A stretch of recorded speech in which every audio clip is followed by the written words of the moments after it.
sore ini kita akan membahas soal update dari jumlah penduduk melalui sensus penduduk tahun 2020 atau biasa disingkat dengan SP 2020. Ini kalau Anda melihat di jalanan Smart Listener ada banyak tuh, ada banyak baliho, kemudian juga ada spanduk yang mensosialisasikan soal SP 2020 ini. Nah, lebih lanjut saya penasaran sebenarnya apa sih sensus penduduk 2020 ini gitu. Kenapa kok penting banget nih harus dilakukan gitu? Yang mau jawab siapa? Silakan Mas Wina. Jadi sensus penduduk ini itu istilahnya dari sensus sendiri itu artinya mencatat semua, Mbak. Jadi semua penduduk baik dari yang masih bayi sampai yang sudah lansia itu dicatat. Nah, pada tahun 2020 ini kita mencatat penduduk secara nasional, semua dari Sabang sampai Merauke lah istilahnya. Itu dicatat seperti misalnya untuk mendapatkan data jenis kelaminnya, usianya, pekerjaannya, dan karakteristik lainnya dari sensus penduduk. Oke, jadi ini pencatatan seluruh warga negara Indonesia Iya, ya, betul. bukan hanya di Kota Makassar. Iya. Berapa tahun sekali? 10 tahun sekali. Oh, 10 tahun sekali. Berarti terakhir kemarin di tahun 2010 ya. Iya. Ini untuk periode 10 tahun ke depan. Berarti dilakukan di tahun 2020 ini. Tapi, oke, mencatat seluruh negara mulai dari jenis kelamin dan lebih spesifik gitu ya, masing-masing personal warga negara. Tapi tujuan utamanya sebenarnya kenapa ada sensus penduduk begitu dilakukan kemudian 10 tahun sekali? Tujuannya itu ada dua. Yang pertama itu untuk menyediakan data jumlah, komposisi, distribusi, dan karakteristik penduduk Indonesia. Nah, dari semua data ini berdasarkan instruksi Presiden itu menurut Perpres nomor 39 tahun 2019 dari data sensus penduduk ini untuk satu data kependudukan. Nah, seperti kita ketahui kan data penduduk itu bermacam-macam. Ada misalnya versi dari Dukcapil, ada versi dari BPS. Nah, dari sensus penduduk ini akan diharapkan datanya itu jadi satu gitu. Jadi ini untuk menyatukan seluruh data gitu ya, sampai karakteristik, kemudian komposisi, distribusi untuk satu data, big data gitu ya, seluruh masyarakat di Indonesia.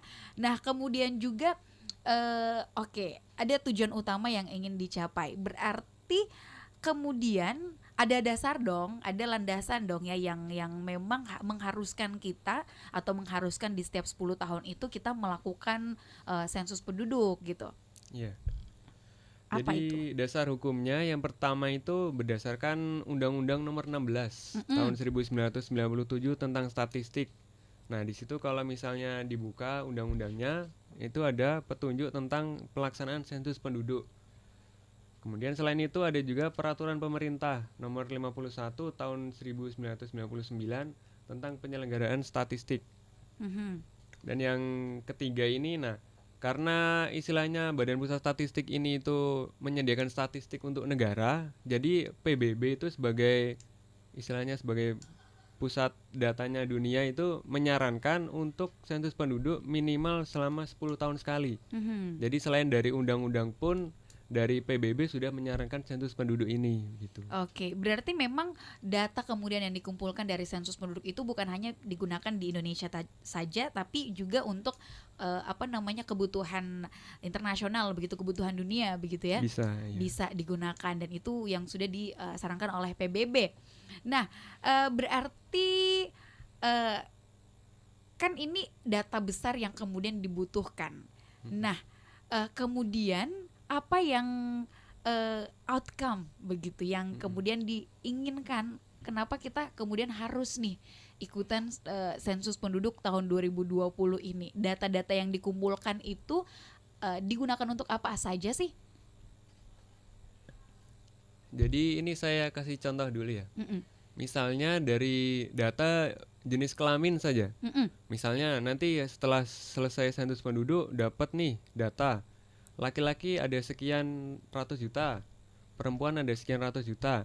Nah, dari situ nanti bisa diambil kebijakan lah istilahnya. Misalnya untuk ternyata jumlah perempuannya sudah jauh lebih banyak daripada laki-laki misal. Mm-mm. Nah, nanti pemerintah mengadakan kebijakan misalnya bagaimana misalnya biar seimbang. Atau kalau misalnya dari karakteristik pekerjaan, kan di sensus penduduk ada pertanyaan pekerjaan. Nah, dari situ akan didapatkan berapa warga Indonesia yang misalnya belum bekerja. Nah, karena ini istilahnya sensus, jadi semuanya yang belum bekerja itu akan tercatat. Nah, dari semua yang belum bekerja itu, pemerintah dapat membuat suatu kebijakan yang istilahnya lebih optimal lah. Karena semuanya kan dari data penduduk, semua penduduk begitu. Bukan Mhm. hanya sampel saja begitu. Jadi ketahuan berapa jumlah pengangguran, termasuk juga berapa jumlah jomblo di Indonesia gitu kali ya. Ya, bisa juga.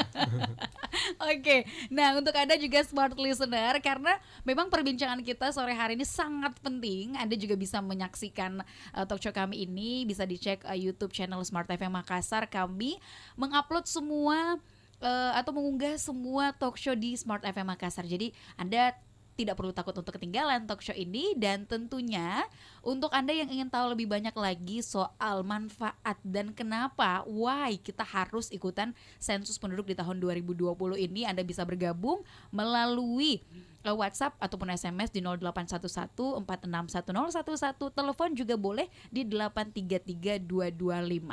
Apa saja yang Anda tanyakan soal sensus penduduk, atau mungkin ada permasalahan-permasalahan tentang kependudukan ya, tentang data-data yang Anda butuhkan, kalau misalnya tidak didapatkan di tempat lain, sore ini bisa ditanyakan langsung. Nah, tapi by the way, Mas Rehan, Mbak Enda dan juga Mas Wina, ini sensus penduduk diadakan sejak kapan sih? Apakah sekarang sudah berlangsung atau baru mau akan dilakukan ini? Sebenarnya sensus penduduk yang tahun 2020 ini itu yang ketujuh, Mbak. Hmm. Jadi pertama kali sensus penduduk tahun 1961. Mm-mm. Kemudian 1971, 1980, 1990, 2000 dan 2010. Nah, mungkin kalau sekarang istilah sensus penduduk agak kurang familiar ya. Kalau bagi orang-orang yang mungkin sudah lanjut usia, dulu istilahnya itu cacah jiwa. Cacah jiwa. Ya, jadi semua Oke. istilahnya semua jiwa atau semua penduduk itu dicacah. Makanya Mhm. sekarang jadinya sensus penduduk. Dirubah jadi sensus penduduk. Berarti ini periode ketujuh Ya. untuk pencatatan penduduk ya, Ya. sensus penduduk di Indonesia. Gitu smart listener. Untuk tahun 2020 dilaksanakannya sejak kapan sampai kapan? Ini harus banget diketahui nih. Nah, sensus penduduk 2020 ini dibagi menjadi 2 tahap ini, Mbak. Beda dengan sensus sebelumnya yang hanya 1 tahap, yaitu wawancara. Nah, kalau di tahun 2020 ini dibagi menjadi 2 tahap. Yang pertama itu sensus penduduk online. Jadi ini warga itu atau masyarakat Indonesia, khususnya di Makassar ya, kalau sekarang ini bisa mengisikan datanya secara mandiri, yaitu melalui website www.sensus.bps.go.id. Nah, nanti di dalam situ tinggal login menggunakan nomor induk kependudukan dan nomor KK. Mm-mm. Jadi istilahnya ini warga mengisi secara mandiri lah, tanpa misalnya didatangi oleh petugas. Oke. Nah, apabila mereka belum sempat atau misalnya kurang familiar dengan website begitu ya, nah itu nanti bisa menunggu petugas di bulan Juli. Oke. Jadi pelaksanaan yang sensus online itu dari tanggal 15 Februari sampai dengan 31 Maret 2020. Ini secara untuk tahap online ya. Ya, tahap Untuk online. tahap online berarti di tahun 2020 ini ada 2 tahap. Ya. Jadi tahap online-nya Anda bisa langsung mengakses laman resmi BPS sensus.bps.go.id. Nah, listener, masih bersama dengan rekan-rekan saya dari BPS Kota Makassar. Ada Mas Wina, Mbak Enda dan juga Mas Rehan. Masih semangat? Masih semangat Ki bedenge. Oke, ini karena kita bahasnya soal sensus penduduk ya, yang pasti butuh effort besar. Karena mencatat penduduk di Makassar aja dengan jumlah penduduk 1 juta lebih ini tentunya butuh usaha dan juga semangat luar biasa ya Mbak Endah ya. Iya, benar-benar. Nah, tadi di sesi sebelumnya Mas Ina udah bilang kalau di tahun ini memang ada 2 tahapan gitu ya. Tahapan pertama sudah dimulai sejak tanggal 15 Februari kemarin ya. Ya. Untuk tahapan online. Kemudian tahapan kedua nanti wawancara. Itu kapan mulainya? Dan boleh mungkin juga dijelaskan nanti teknisnya seperti apa sih? Jadi sensus penduduk wawancara ini itu masih ke cara lama ya. Jadi nanti petugas sensus dari BPS itu pada bulan Juli dari tanggal 1 sampai 31 Juli 2020 itu akan mendatangi dari satu rumah ke rumah yang lainnya atau istilahnya door to door. Itu untuk mewawancarai penduduk di rumah tersebut. Nah, jadi istilahnya bertemu tatap muka dari petugas sensus dengan penduduk. Begitu. Oke, jadi kemarin juga ini mungkin itu juga masih termasuk bagian dari sensus penduduk atau apa, saya nggak tahu. Kemarin baru-baru minggu lalu saya didatangi sama petugas dari kelurahan. Iya. Apakah itu juga bagian, ya sempat bertanya-tanya gitu, jumlah orang yang tinggal di sini berapa orang, kayak gitu-gitu, pekerjaannya apa. Ada beberapa form yang kemudian harus saya jawab begitu. Apakah itu juga termasuk dari langkah BPS ini atau itu malah pencatatan data lain? Sebenarnya kalau mencatat data penduduk ini kebutuhan dari masing-masing instansi pun butuh data penduduk ya. Nah, kalau dari BPS sendiri kami meminta data penduduk itu kalau untuk sensus penduduk ya di bulan Juli itu. Kalau untuk dari rumah ke rumahnya. Makanya kalau untuk yang sekarang masih sensus online. Jadi masyarakatnya mengisi sendiri.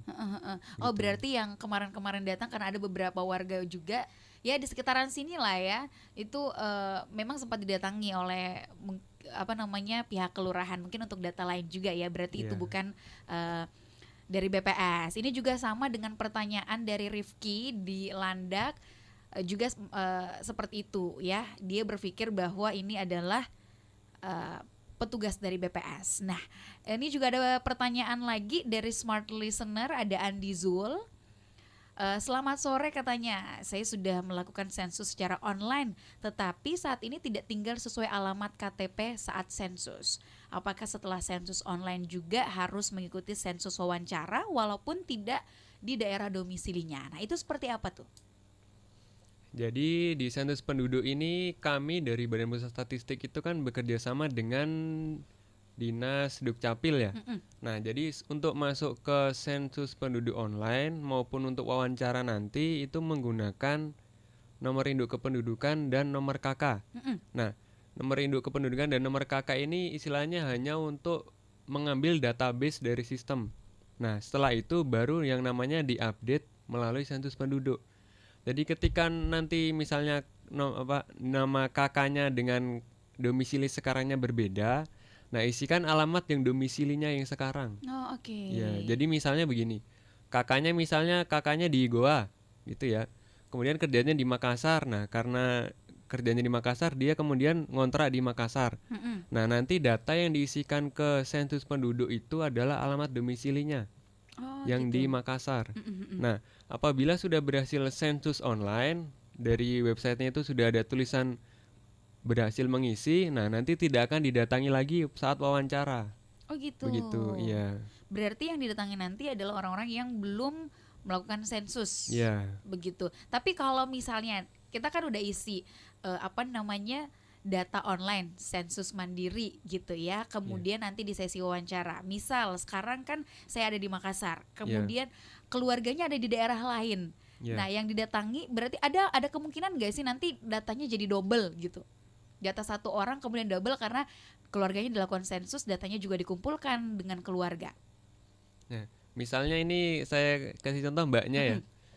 Mbaknya tinggal di Makassar, tapi keluarganya itu kakak dan keluarganya di Goa misalnya begitu ya. Nah, mbaknya sudah ngisi sensus online, domisilinya di sini. Nah, nanti waktu istilahnya sebelum wawancara itu ada dari kami itu ada daftar penduduk. Nah, dari daftar penduduk itu akan berisi kode siapa saja yang sudah sensus online. Jadi nanti ketika mbaknya itu sudah sensus online di Makassar, nanti di daftar penduduk yang di Goa itu kodenya mbaknya itu sudah sensus online. Jadi tidak akan ditanyakan oleh petugas sensus. Jadi istilahnya mengurangi data yang double. Oh, oke. Jadi sudah ada langkah antisipasi begitu ya, masing-masing yang sudah melakukan sensus akan ada kode tersendiri gitu ya, karena menyetorkan nomor induk kependudukan ya, nomor KTP-nya gitu. Oke. Nah, ketika melakukan sensus itu susah nggak sih pertanyaannya? Apa-apa aja biasanya yang wajib untuk dijawab ketika kita misalnya melakukan sensus secara mandiri, online dan juga wawancara? Jadi Di sensus penduduk 2020 ini secara garis besarnya itu mengumpulkan 4 variabel, yaitu variabel individu, pekerjaan, pendidikan, dan perumahan. Nah, ini yang paling banyak itu di variabel individu. Nah, tapi pertanyaannya nggak terlalu susah sih, karena Tidak biasanya sesusah ujian nasional ya atau CPNS ya. Karena ini istilahnya data diri masing-masing individu. Ya, misalnya ada pertanyaan nama lengkap, kemudian ada nomor induk kependudukan, jenis kelamin, ada juga tempat tanggal lahir, status hubungan dengan kepala keluarga, dan seterusnya. Itu untuk yang individu. Individu, oke. Kalau yang variabel pekerjaan, nah itu akan ditanyakan aktivitas apa yang biasa dilakukan. Kemudian pekerjaannya apa kalau dia sudah bekerja, dan status pekerjaannya apa kalau dia sudah bekerja. Kemudian kalau untuk variabel pendidikan itu hanya ditanyakan ijazah atau pendidikan tertingginya. Dan yang untuk variabel perumahan itu ditanyakan status rumahnya. Kemudian listriknya pakai sumber listriknya apa. Kemudian ada sumber air minum, kepemilikan jamban, dan jenis lantai terluas. Jadi ini istilahnya si kepala keluarga itu pasti tahu lah dan bisa menjawab sensus penduduk ini sebenarnya, karena pertanyaannya itu mudah-mudah. Iya. Dan ini kalau kita melihat pertanyaan-pertanyaannya, ini pasti akan berhubungan dengan kebutuhan kita sehari-hari nantinya, dan juga pastinya akan berguna untuk kebijakan pemerintah gitu. Tapi target untuk secara keseluruhan masyarakat memang masyarakat Indonesia. Cuman kemudian ketika ada misalnya warga negara asing yang kemudian datang ke Indonesia, bekerja di Indonesia, apakah mereka juga kemudian menjadi target sensus penduduk? Jadi yang menjadi target di sensus penduduk 2020 ini yang pertama itu warga negara Indonesia, baik yang tinggal di Indonesia maupun yang sedang tinggal di luar negeri, misalnya sedang bekerja di kedutaan atau sedang kuliah begitu ya misalnya. Dan selain itu juga mendata warga negara asing yang tinggal di Indonesia minimal sudah 1 tahun gitu. Nah, tapi supaya tidak tercampur antara penduduk WNI dan WNA, nanti itu kan ada kode khususnya begitu. Gitu ya. Jadi itu tadi ada antisipasi yang sudah disiapkan begitu ya. Nah, untuk beberapa pertanyaan lainnya ini ada pertanyaan-pertanyaan yang masuk juga baik di SMS dan WhatsApp gitu ya. Saya akan bacakan dulu, nanti kita bahas di sesi selanjutnya ya. Ada dari saya sapa dulu, selamat sore, ada Arif yang merantau di Makassar dan kerja di Makassar. Ini di SMS ya, KTP saya di daerah Palopo, apakah bisa juga melakukan sensus penduduk di kota Makassar atau harus kembali ke daerah atau kampungnya gitu. Kemudian juga ada Jody di Hartako, selamat sore, terkait pengisian sensus penduduk. Dan ada juga ini Sakinah di Landak, katanya KTP-nya bermasalah. Nah, nanti kita akan bahas itu ya. Nanti satu-satu boleh dijawab pertanyaannya oleh mbak-mbak dan kakak-kakak yang di sini, mbak dan mas-mas maksudnya. Saya ingin menyapa dulu yang tadi juga sudah ikutan ya di SMS nih. Selamat sore untuk Arif, yang tadi kita sudah sempat bacakan WhatsApp-nya ya. Dia merantau ke Makassar untuk bekerja. Ketika dilakukan sensus penduduk, apakah dia harus kembali ke kampung halamannya atau seperti apa? Silakan. Mau Mbak Enda atau Mas Wina? Silakan Mbak Enda. Ya, terima kasih Mas Arif ya tentang pertanyaannya. Mas Arif saat ini kan sedang merantau di Makassar ya Mas ya. Nah, untuk pelaksanaan sensus online ini kelebihannya dia bisa dilakukan dimanapun Mas Arif. Jadi yang penting nanti pada saat login Mas Arif menggunakan NIK yang ada di KTP elektronik. Kemudian ditambahkan lagi nomor kakaknya Mas Arif. Jadi mungkin informasi kakak ini bisa jadi kakak yang masih ada di orang tua ya, yang berada di Palopo tadi ya. Iya. Boleh login menggunakan NIK di KTP elektronik, kemudian ditambah lagi memasukkan nomor kakaknya seperti nomor itu. kakaknya. Iya, kemudian Mas Arif bisa mengupdate diri sendiri, alamatnya nanti alamat yang di Makassar yang digunakan, alamat domisili sekarang yang ada di Makassar. Nah, sekaligus Mas Arif pada saat nanti login di website sensus.bps.go.id itu sekaligus bisa mengupdate seluruh anggota keluarganya seperti itu. Oh iya, bisa Iya. satu orang kemudian secara online itu dicatatkan semua data-data satu keluarga. Iya. Jadi yang untuk masih tinggal di daerah alamatnya tetap sesuai dengan alamat domisili daerah. Kemudian untuk Mas Arief sendiri, ketika Mas Arief yang merantau, berarti alamat yang digunakan itu alamat yang domisilinya di Makassar. Gitu. Oke, ini juga ada Sakinah di Landak. Kalau KTP-nya bermasalah atau kakaknya bermasalah gimana? Sebaiknya Silakan. KTP-nya dicek dulu di Dinas Dukcapil. Iya. Langsung ke Untuk Dukcapil memastikan, gitu iya. ya. Kalau misalnya merantau pun boleh minta tolong sama keluarga yang ada di kampung gitu ya. Nah, kemudian ada juga ini Jody di Hartako. Selamat sore Jody. Kita lihat dulu pertanyaannya. Ntar. Gimana kalau kita mau mengisi sensus dengan tambahan anggota keluarga, tapi anggota keluarga yang baru belum muncul di kartu keluarga? Itu seperti apa? Misalnya baru lahir nih bayinya, belum ada di kartu keluarga, itu seperti apa? Ya, mungkin ini bisa saya jawab. Jadi kalau untuk permasalahannya Pak Jody ini, apabila terdapat anggota keluarga baru yang baru lahir atau mungkin ada tambahan gitu ya, nah itu Pak Jody ini bisa melakukan update secara langsung di aplikasi sensus online itu. Namun perlu diperhatikan bahwa kita ini berdiri sendiri ya, jadi nggak ada kaitannya lagi database kami nanti apakah berlanjut ke Dukcapil atau tidak. Jadinya nanti Bapak tetap masih memerlukan untuk melapor ke Dukcapil dan seterusnya gitu. Jadi di sensus penduduk ini itu bisa langsung didaftarkan untuk anggota barunya seperti itu. Ya. Boleh gitu ya. Kemudian ada lagi nih, selamat sore, ini nggak ada namanya nih. Mau tanya, katanya beberapa kali saya mencoba melakukan sensus dari smartphone, tapi selalu gagal. Kenapa itu bisa terjadi? Apakah karena traffic yang mengakses websitenya banyak atau bagaimana? Terus kemudian juga terkait dengan kesiapan infrastrukturnya seperti apa? Ya baik, mungkin ini saya jawab juga ya. Terkait dengan aplikasi sensus penduduk ini ya. Bagaimana jika ini mencoba login terus-menerus namun bermasalah gitu ya. Nah, ini ada beberapa permasalahan yang mungkin sering terjadi ya mungkin. Nah, itu yang pertama mungkin dari permasalahan yang timbul dari masyarakat itu sendiri, yaitu mungkin NIK sama kakaknya salah atau mungkin belum terdaftar gitu ya.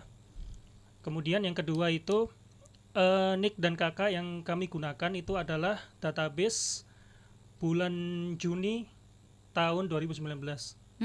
Nah, jadinya setelah bulan Juli itu sampai dengan sekarang, apabila mungkin membuat kakak baru, nah itu masih belum terdaftar.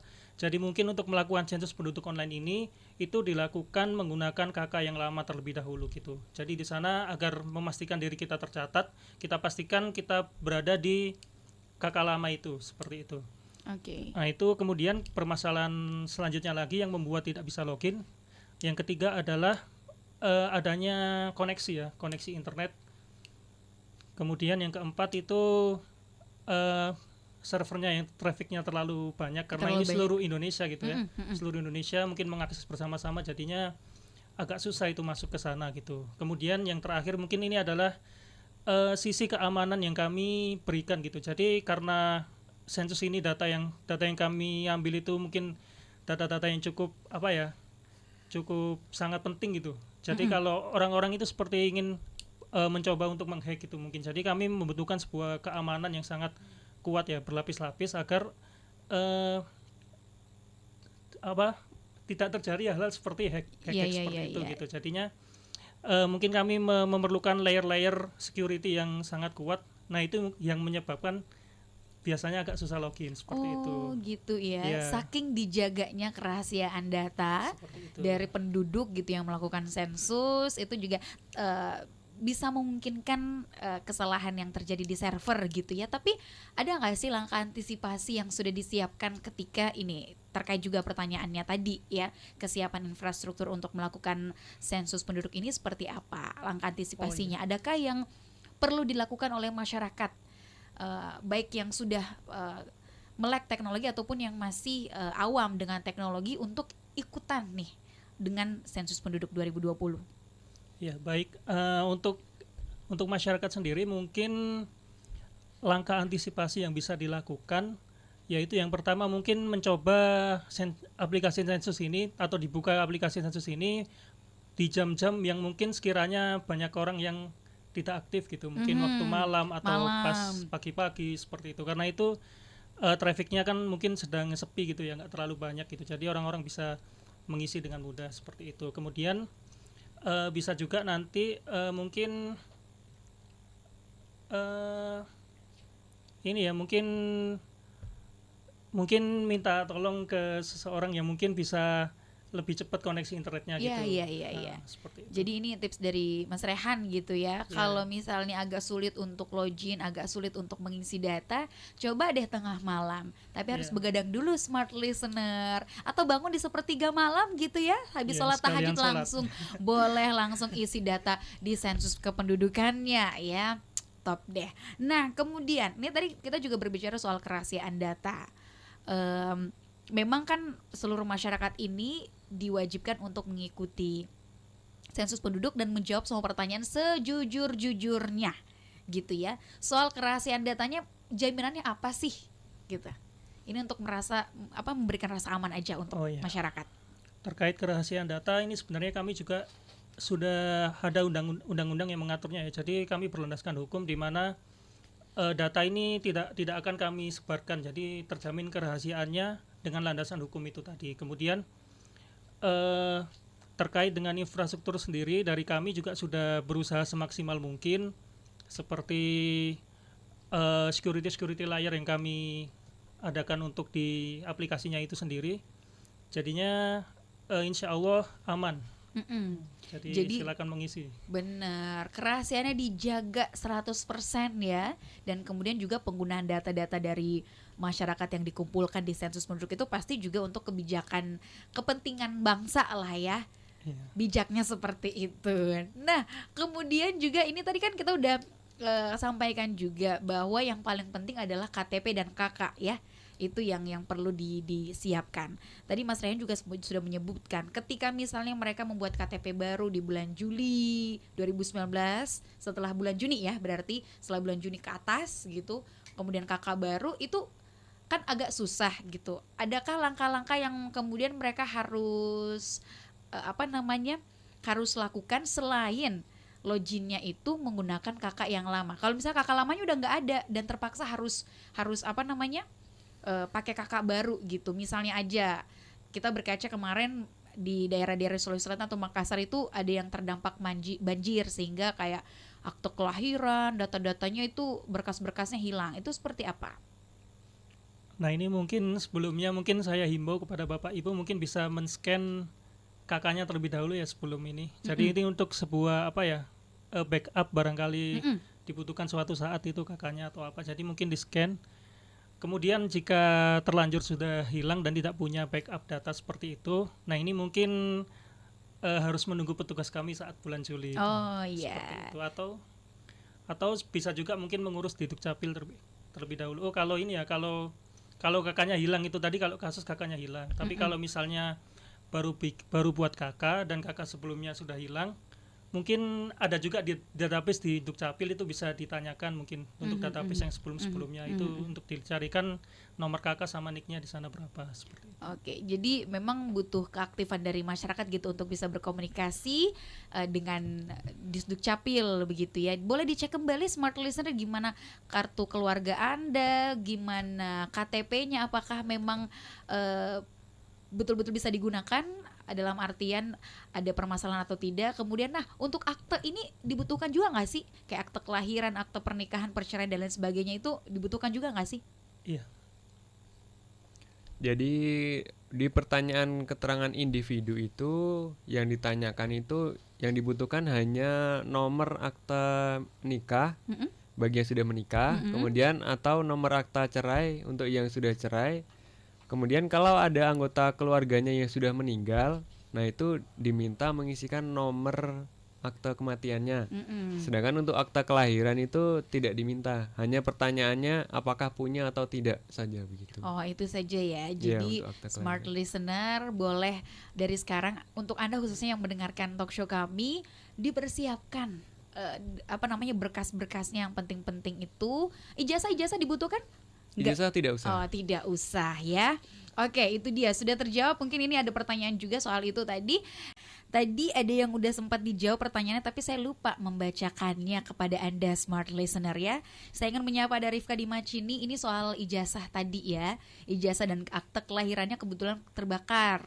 Apakah itu dibutuhkan? Tadi juga sudah dijawab ya. Jadi tidak perlu untuk menunjukkan atau ijazahnya itu tidak nomornya nggak dibutuhkan ketika melakukan sensus online gitu ya.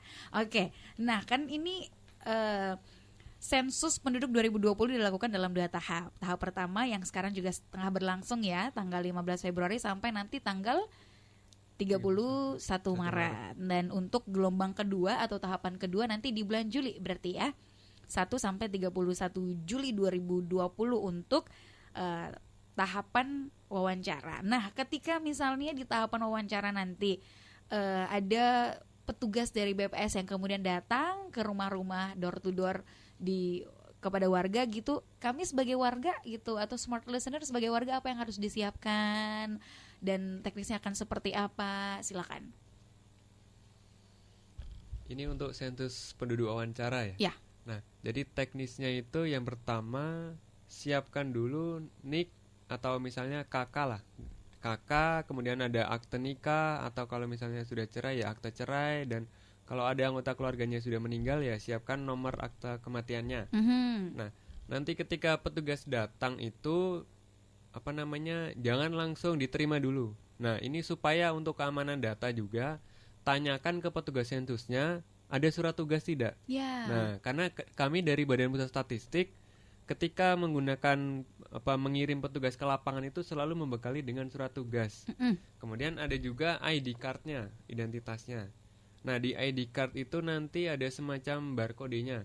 Nah, nanti masyarakat bisa istilahnya scan barcode-nya di kartu identitasnya petugas. Nah, dia akan otomatis menunjukkan identitas si petugas itu.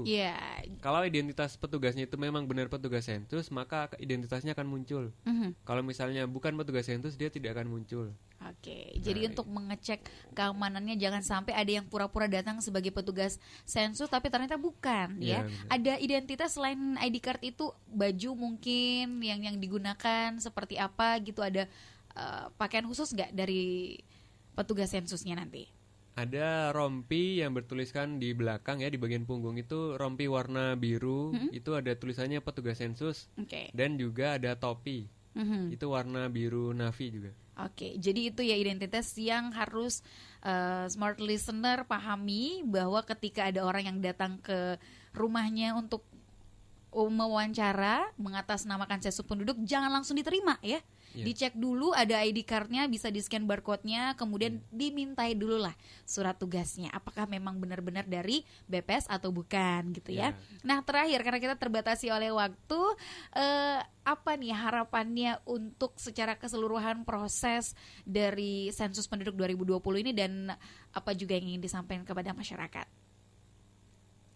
Harapannya dari kami ya, karena ini tuh sensus penduduk itu program kerja negara, tuh kalau bisa semua masyarakat baik di Kota Makassar maupun di warga kabupaten di luar Makassar yang kebetulan mendengarkan siaran ini, ikutlah berpartisipasi dalam sensus penduduk ini.